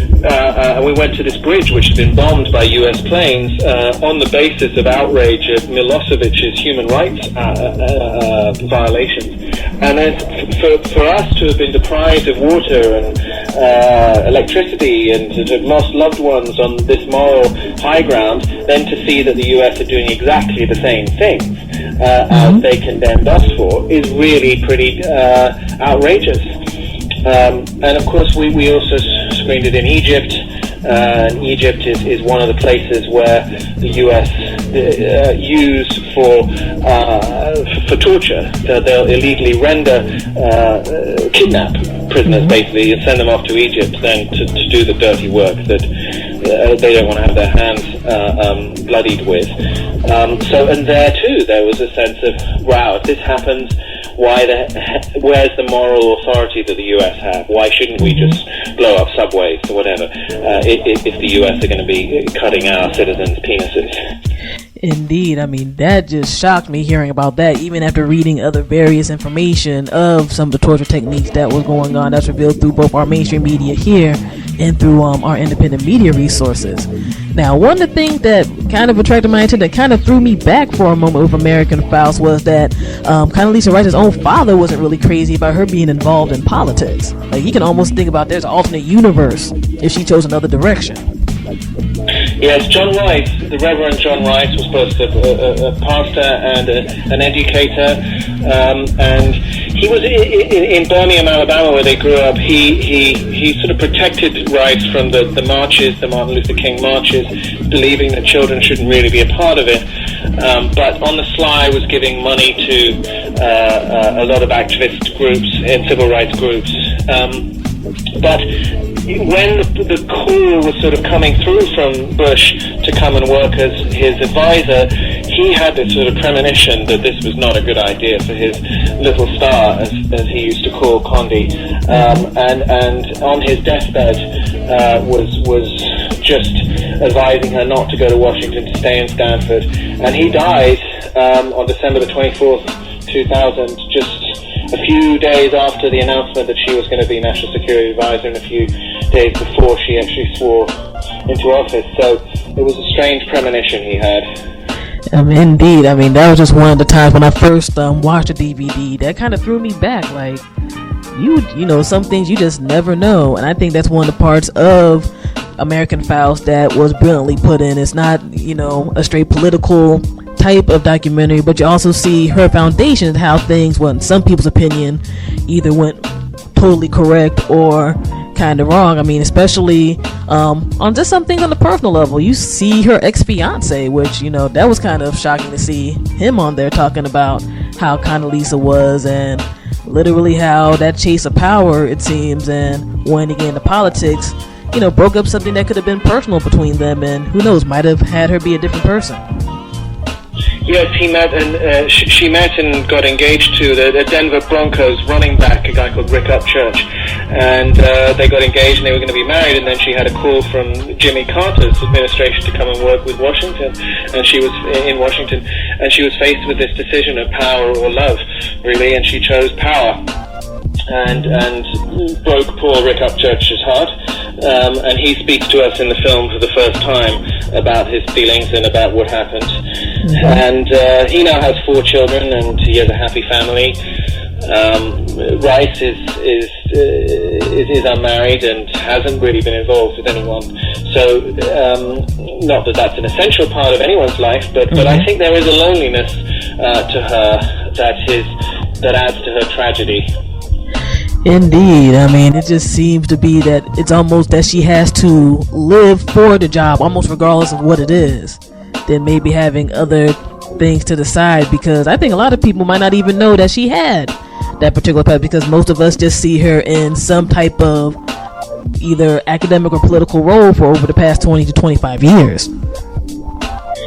Yeah, and I think that the humanity of her, she's a very private woman. She doesn't really give candid interviews. She doesn't have any. She's an orphan now, and her friends. I think she felt a little like a duck out of water in DC. She's more comfortable with some of her academic friends in Stanford. But now going back to Stanford, where she's hounded by student protesters the whole time, and a lot of her friends who were pretty liberal are sort of embarrassed to be seen with her because of her record. Which is just kind of an insane situation to be in, even if she believes those are her principles, and if she doesn't, especially, like, what sacrifice one made, was that power really truly worth it for her? And I mean, we see that she still has a career, she still has a lot of other things going on, but will she ever? I don't know. In my viewpoint from watching this documentary, I don't really see a happy person with Condolezza Rice. I think that's right. Yeah, it's not. I mean, the sources of happiness which she talks about. She works out 2 hours a day. She loves football, and she loves California now. But I think there are a lot of holes in her life, and now she's realizing, well, what exactly are my values? Because she hasn't really shown an attachment to any specific value except the advancement of herself, of her own personal power. There's certainly very little record to suggest that she's pushed forward African American rights, as her going to Spamalot while the levees were breaking in New Orleans demonstrated and resulted in people like Spike Lee furiously criticizing her, so there's very little sort of feminist credential on her chest, even though she says she's writing a book about women in politics. She's done very little in terms of advancing women in politics or in academia, and as our film shows, she actually pushed back the advances of affirmative action when she had the power to do so at Stanford. And then in terms of, well, she says, I'm a patriot, but I think many of the things that she's responsible for, including going to Iraq, authorizing torture, her celebrating Guantanamo, have been a calling card for many terrorists around the world. So I think she has actually acted against the interests of the United States by her actions. Indeed, and I think only time will tell how those actions will reflect on her life and just the political life of things in general, as well as just the history of this country. Within that past decade of 9/11 on down, so many changes and so many, not necessarily for the better, have happened. in regards to how the world interacts with each other. And a lot of it did come through that time frame when she was in the Secretary of State office, which was a lot of people, even they just watch mainstream news, see, that's kind of our frontline person who goes to different countries, makes negotiations and treaties and things like that. And for the past 8 years, that person was somebody who's signed off torture memos, ignored a whole lot of other things that were going on. And when they were actually confronted by the U.S. Congress, which, depending on how some people feel, could have just been, a bunch of sham talk for the media or whatever have you, just constantly denied, no, I didn't know about this, or we didn't torture anybody, where it's plainly obvious these things happen. You can have blinders on your eyes, that happened. Yeah, and I think Congress must be blamed a great deal for this too. They should have exerted more control over the executive, who, thanks to Rice and Cheney and Scooter Libby and all of these guys who very brilliantly managed to completely emasculate Congress. And there is some evidence that people like Pelosi did know that the waterboarding things was going on, so they're complicit to an extent in that. But I think what's interesting is that people tend to associate the wickednesses of the Bush administration with people like Cheney and Rumsfeld and Rove, where in fact these characters didn't even make it to the end. Cheney shot someone in the face and then became marginalized. Rumsfeld was out well before the end of the administration, as was Rove. The only person who survived this right to the end as Bush's chief confidant was Rice. And the question of why no one's tried to hold her accountable is a mysterious one. I definitely think so. And just looking at some other parts of her past and, people she's worked for and things, we have some people on the conspiracy end talking about maybe she knows more than people really want to have revealed. And maybe she's doing like she's always done. She knows how to play the game. Yes, she's a very good strategic. She'd make a very good football coach because of it. Indeed. Where do you think, in your personal opinion, may be the future of Condolezza Rice? I think there are various options. One is that the forces of justice will come forward and she will be arrested, prosecuted, and convicted of war crimes and spend 15 years in jail. I think that would be the truthful and just response. I don't think it's the most likely one. The other one is that she will sediment gradually at Stanford, write a few books, teach, and maybe get married just to show people she does have a heart. And the other possibility is that she will come back and she will be, say, a running mate for Mitt Romney in 2012 or even 2016, more likely 2016, and run on the back of her credentials as an experienced Secretary of State. And particularly in a post-Obama world, a black woman on a Republican ticket remains an amazingly appetizing option for the GOP, much more so than Sarah Palin. Who's not cutting it. Rice doesn't make the kind of gaffes that Palin does, and Rice could possibly bring in a constituency of women and African Americans that the GOP are not very used to having. So I think she, and who knows, then Romney gets shot and we could have President Rice as the next president. Wow, okay, besides some of the earlier options, that sounds scary to me, but we will see how things go personally on that particular level. And I have one more quick question and reference. I was reading through some material after I watched the DVD on the web, and there was an interesting note from the first movie that you made, Courting Condi, where I think it was originally supposed to be either shown or distributed via the Discovery Channel, and it was blocked by some people in the Bush administration on the back end.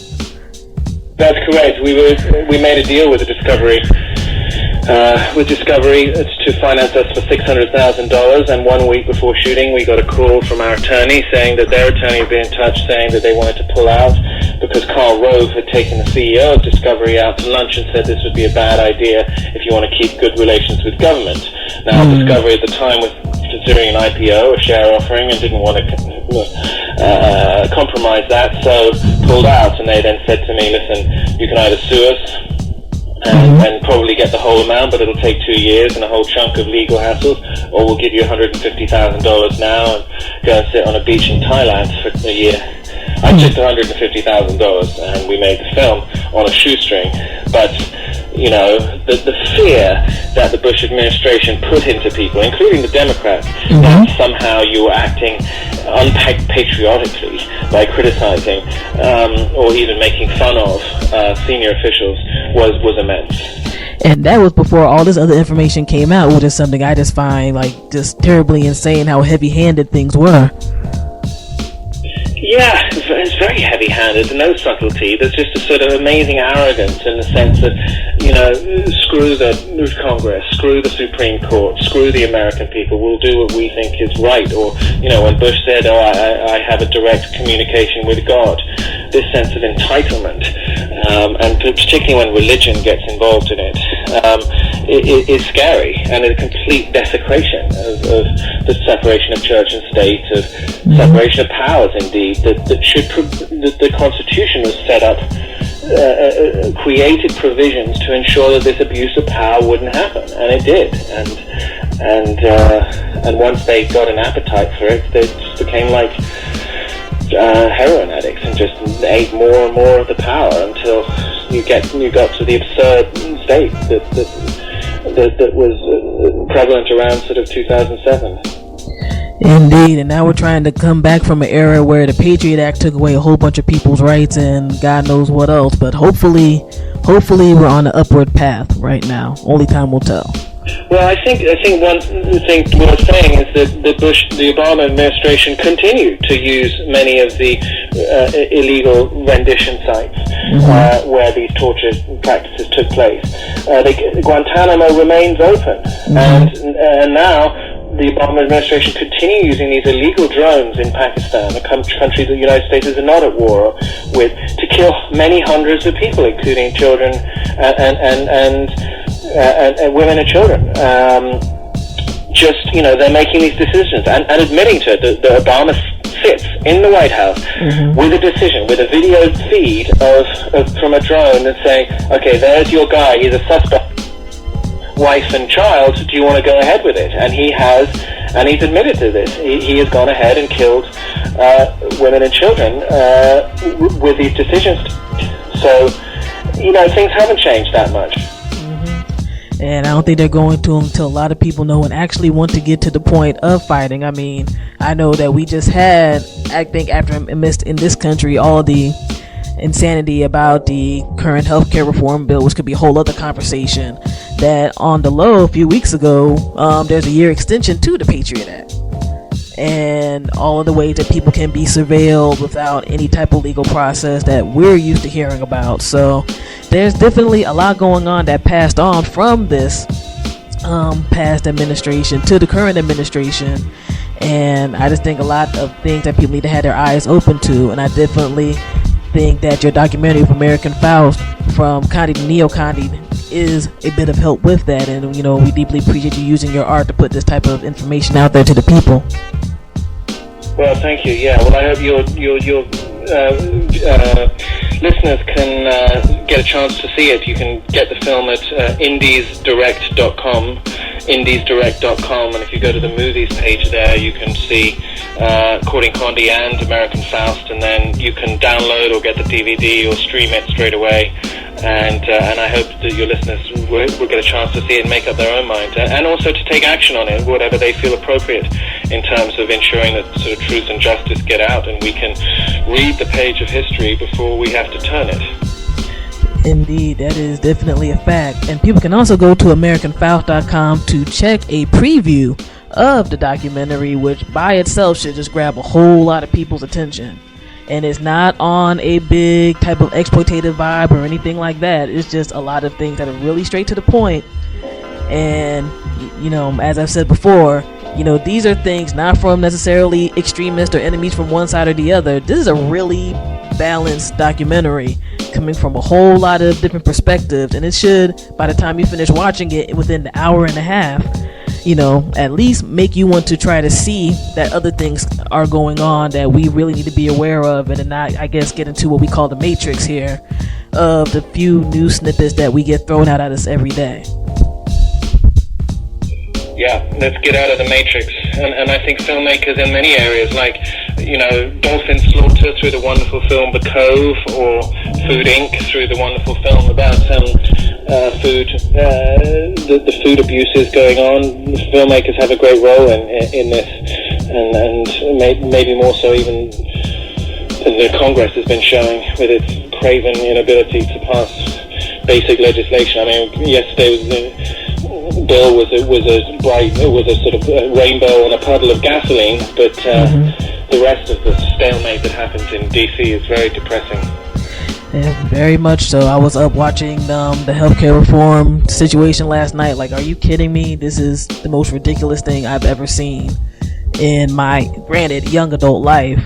Just a whole bunch of old congressmen yelling and screaming at each other and God knows what else, and not even getting to the point for over, I think, about a good 12 hours from the beginning of that day until when the vote was finally made on an extremely compromised bill. So imagine what goes on with other type of stuff we don't even see unless you're just maybe literally hooked into 29 C-SPAN feeds all day or something like that. So,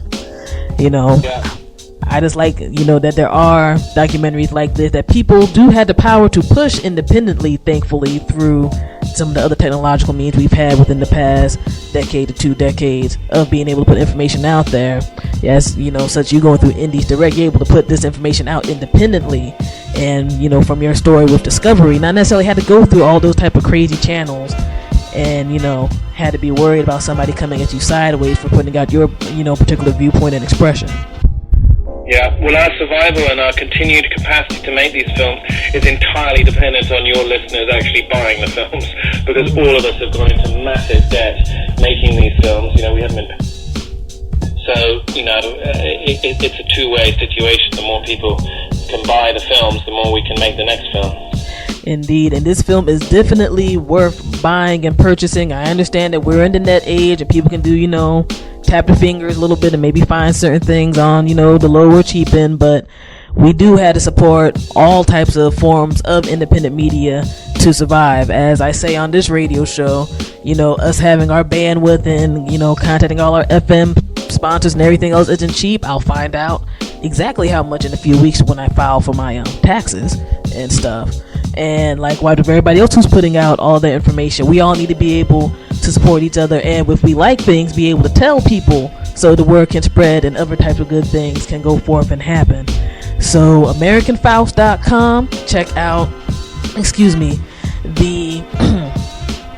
pardon me, go ahead and check out the preview of American Faust from Condi to Neo Condi, excellent documentary directed by Mr. Sebastian Doggett. And you can go to indiesdirect.com to go and either download this film, pay for purchase, or get a DVD sent nice to your house. For a few of our BlackRadiosBack.com readers, we have a few copies to give away, so check the website and go through the contest and apply for that. And if you like it, show it to a lot of people and tell them to go ahead and buy it, because we already have our copies for our families over here. So I'm not just saying this just for fun and giggles or anything like that. So we're going to go forth here and continue on with the music at the syndicated FuseBox Radio Broadcast with DJ Fusion and Jon Judah. You'll be able to check out this show, as always, via our weekly podcast uploads at FuseboxRadio.podomatic.com, as well as via our iTunes feed, Soon Feed, Flytunes FM, and other various places. And also go to all of our great broadcast affiliates, and you'll be able to either play the show on demand or during the regular broadcast time be able to check everything out here. Again, Mr. Doggett, definitely thank you for your time for this interview. Thank you very much. It was a pleasure. Definitely so. And we're just, again, highly appreciative, and we're going to keep getting in the groove here at the FuseBox Radio. All right, peace. Ladies and gentlemen, you are now witnessing FuseBox Radio.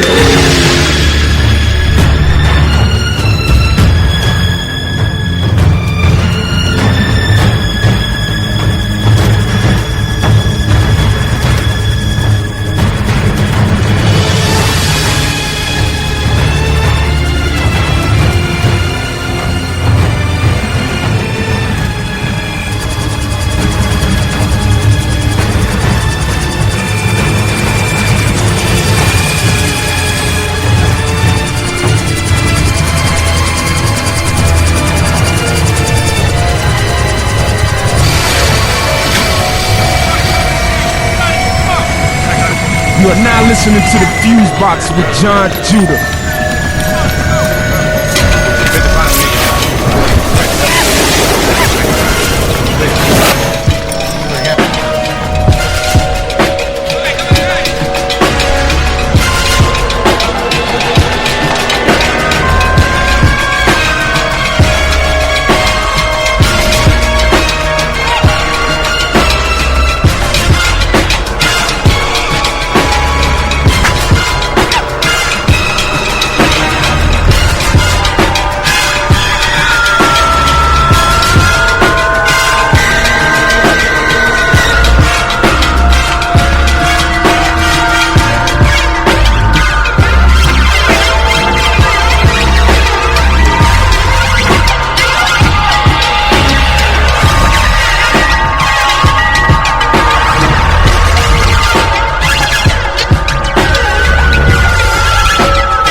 It's your girl Tennille, and I'm hanging out with FuseBox Radio and BlackRadiosBack.com.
You are now listening to FuseBox Radio, bringing the best of hip-hop and soul music, news, and commentary from all over.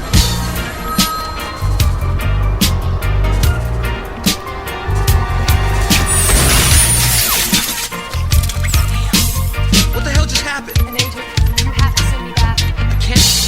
Children of Israel, we've got to survive.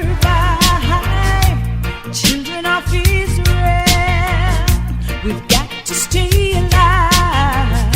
Survival is the game, and it's still the same in creation. even among nations. None shall escape the judgment. Those persecutors of Israel, right from the throne of Zion to the rivers of Babylon. I walk the valley of darkness, and I will fear no evil. The hotter the battle, the sweeter the victory. The hotter the battle, the sweeter the victory.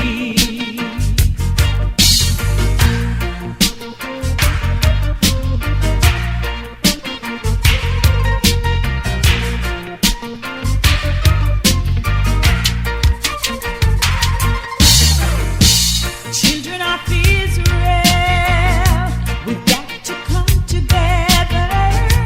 Children of Israel, let's try and make it better. Sorrows are a joy to make a brighter tomorrow in creation. Can't walk the streets of division. None shall escape the judgment.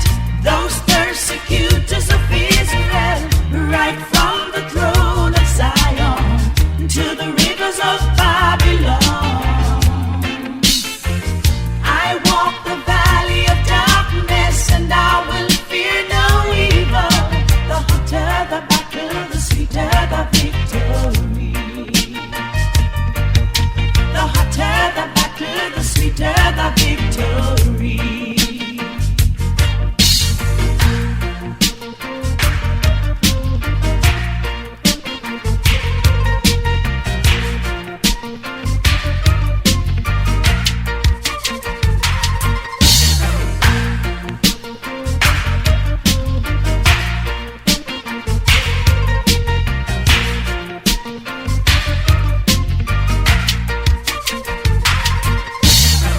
None shall escape the judgment.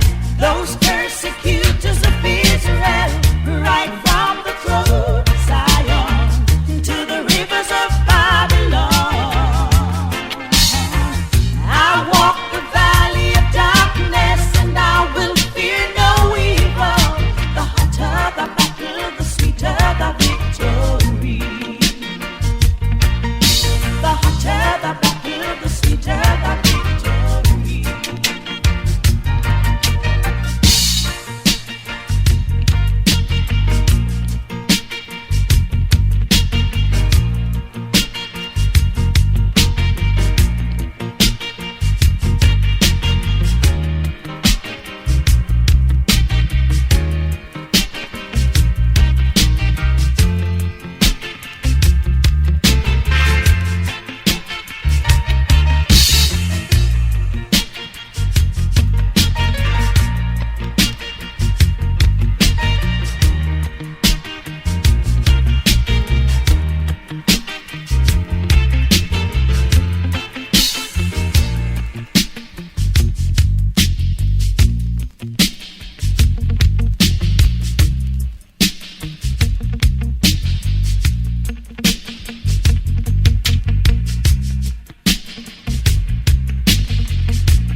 Yo, check this out. Chuck the Public Enemy. You're now in the mix with my man, Jon Judah. Lucifer, son of the morning, I'm gonna chase you out of earth.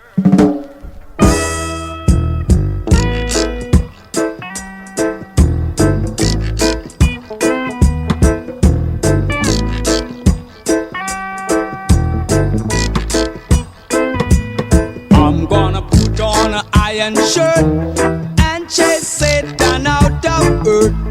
I'm iron shirt and chase the devil out of earth. I'm gonna send him to outer space to find another race.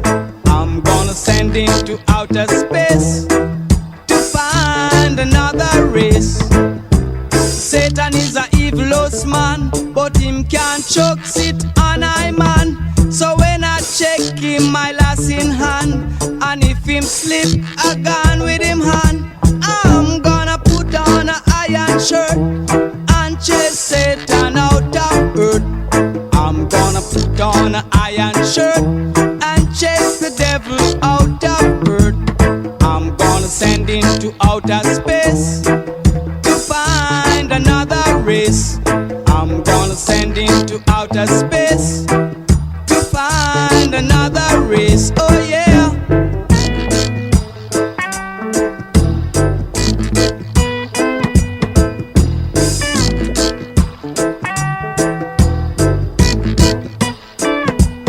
Him have to drop him fork and run.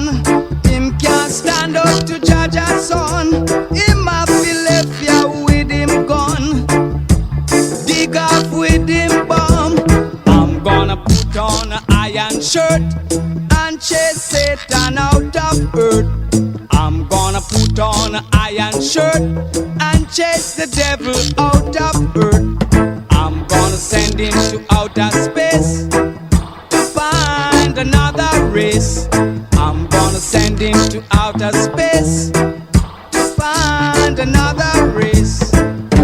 Satan is a evilous man, but him can't choke sit on I man. So when I check him, I lass in hand, and if him slip, I gone with him hand.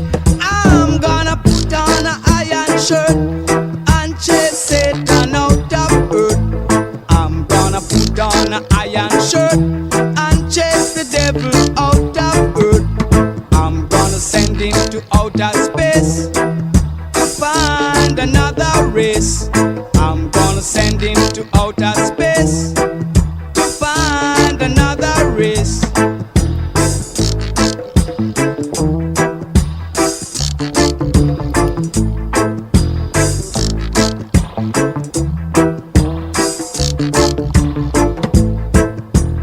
Move ya with your gun.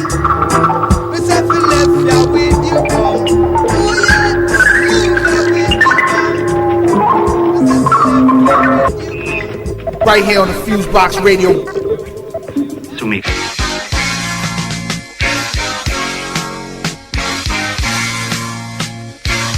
You invite me to a war party, me no wanna go.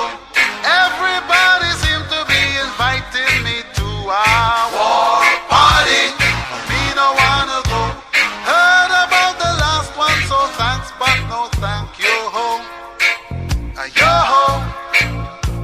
You killed off all the Indians and you killed off all the slaves, but not quite so you kill off the remains. You look for me, I'm looking for you. I can't believe what they say about you is true, that you're a bastard just like Pharaoh. You kill the children just like Pharaoh. Now you send that ticket for me. You don't have RSVP. Oh Lord, it's a war party. Me no wanna go. Everybody seem to be inviting me to a war party. Me no wanna go. Heard about the last one, so thanks, but no thank you. Yo.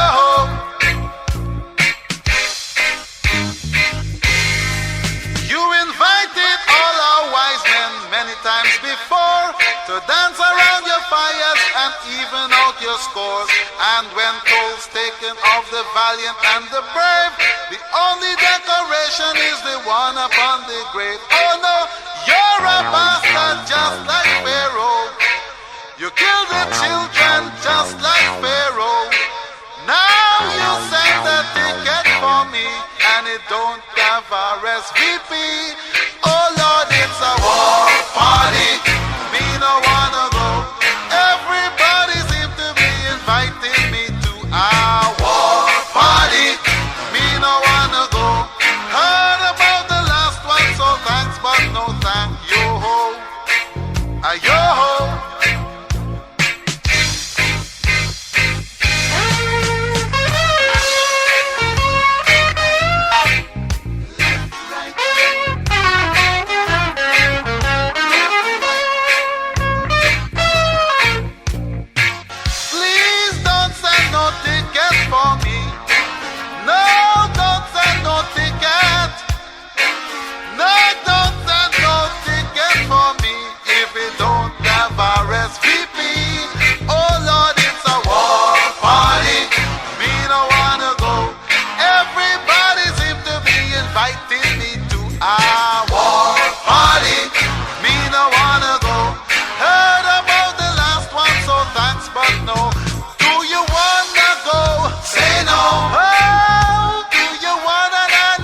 Check it out.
Right here on the FuseBox Radio.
Right here on the FuseBox Radio.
You are now listening to the FuseBox with Jon Judah.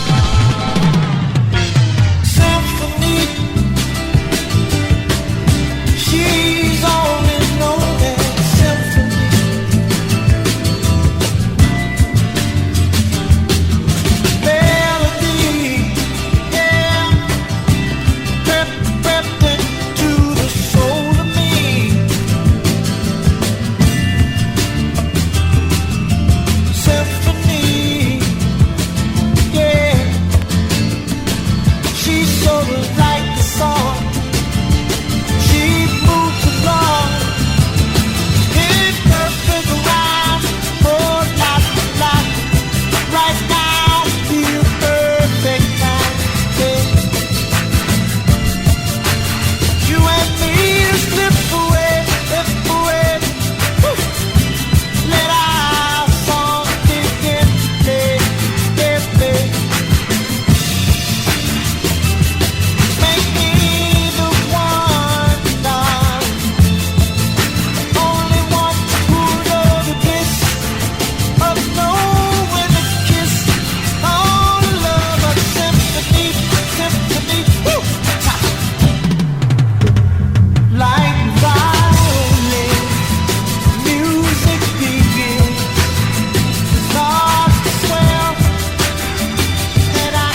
right here on the FuseBox Radio.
Right here on the FuseBox Radio.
You are now listening to the FuseBox with Jon Judah.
Born in Jamaica, raised in America, and she was really an American girl with Jamaican parents.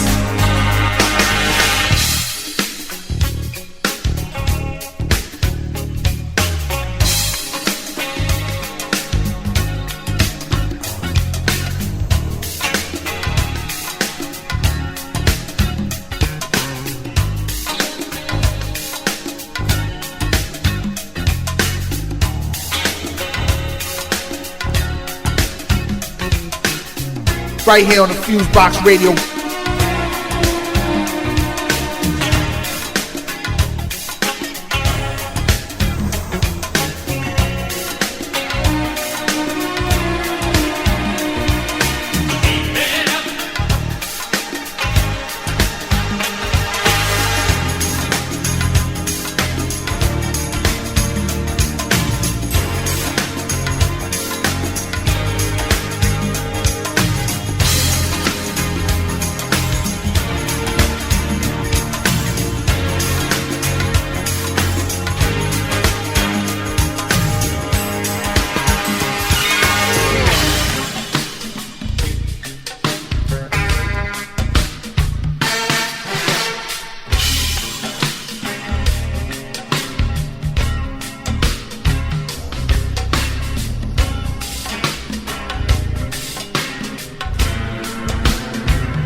right here on the FuseBox Radio.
Right here on the FuseBox Radio.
Right here on the FuseBox Radio.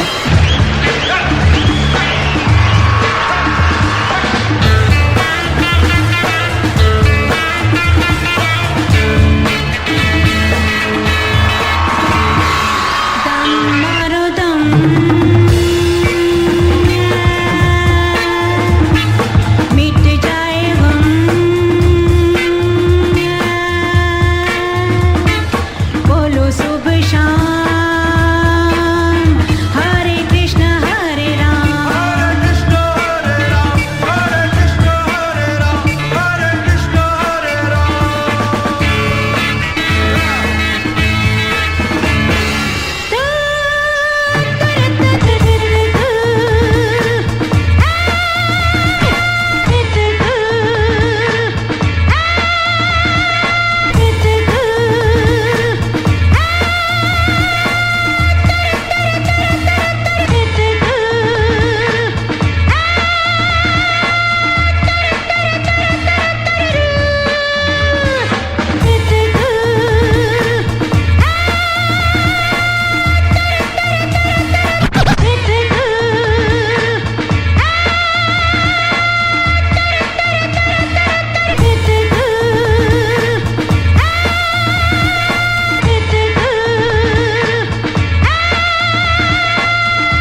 right here on the FuseBox Radio.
Right here on the FuseBox Radio.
You are now listening to FuseBox Radio, bringing the best of hip-hop and soul music, news, and commentary from all over.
Right here on the FuseBox Radio.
Right here on the FuseBox Radio.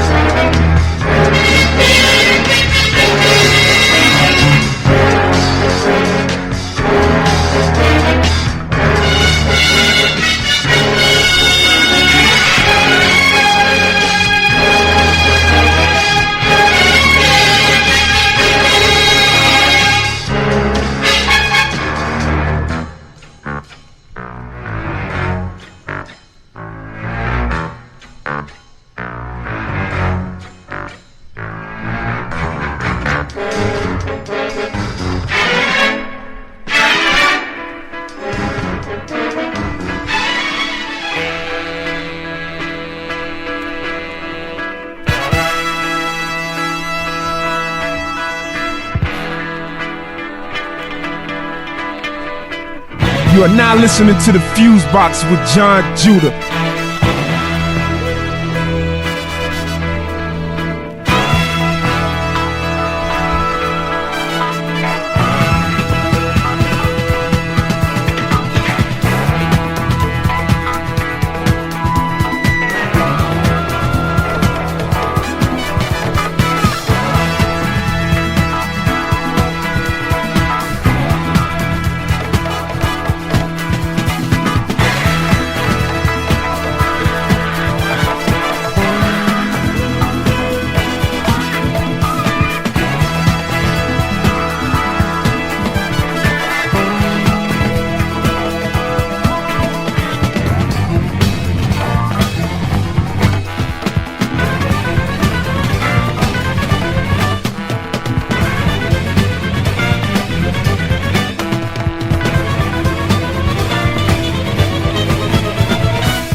Right here on the FuseBox Radio.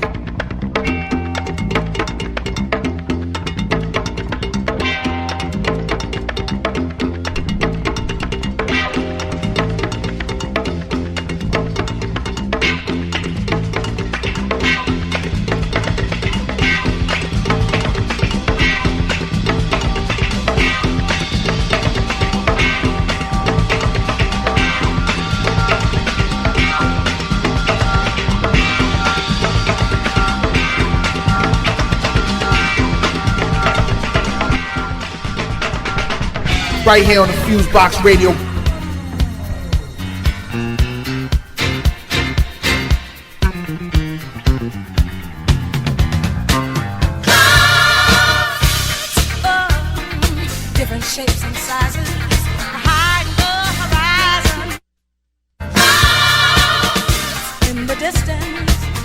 change my plans. All my dreams will melt like sand.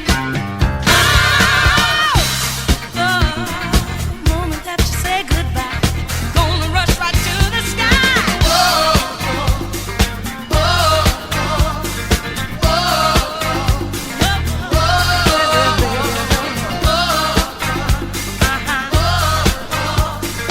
whoa, baby, baby, please don't go. It's gonna rain down tears, heartaches and fears. It's gonna rain, going to rain. I know for sure, 'cause you don't reach for me no more.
You'll agree, it's dynamite. That's all the time we have tonight. Join us next time. Good night.